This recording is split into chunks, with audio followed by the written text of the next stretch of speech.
லாசருவே வா. லாசர் வந்து என்னது? ஒரு பிணம். பிணமே வருது, பணம் வராதா?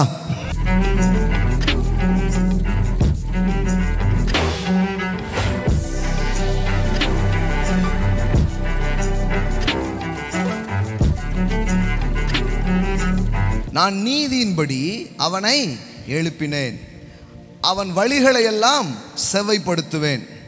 பாருங்க, இந்த ஆளுக்கு தான் பெரிய ப்ராமிஸ் பண்ணியிருக்கிறார். என்ன ப்ராமிஸ்? பல நாட்டு பணம் உன் கையில வரப்போகுது.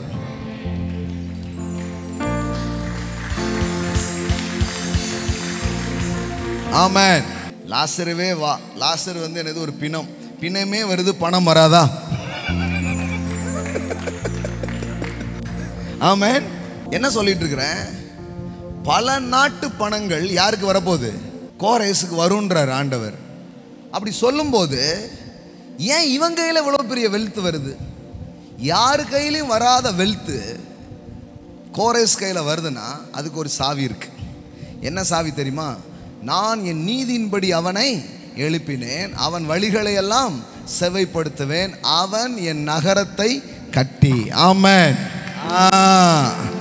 ஆமென். அவன் என் நகரத்தை கட்டி.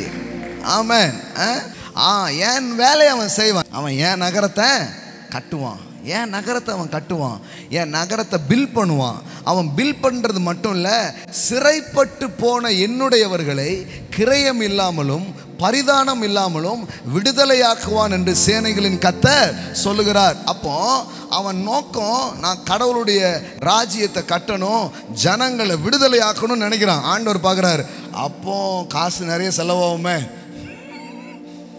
ஹலோ, ஜனங்களை விடுவிக்கணும்னு நினைக்கிற, நகரத்தை கட்டணும்னு நினைக்கிற, நிறைய காசு தேவைப்படும்ல, நான் ஃபண்ட் பண்ணுறேன் உனக்கு அப்படின்றார்.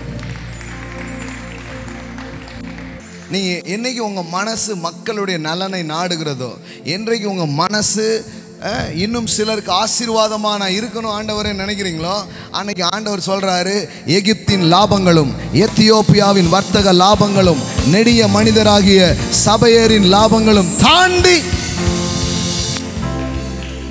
உன்னிடமாய் வந்து உன்னுடையதாகும்.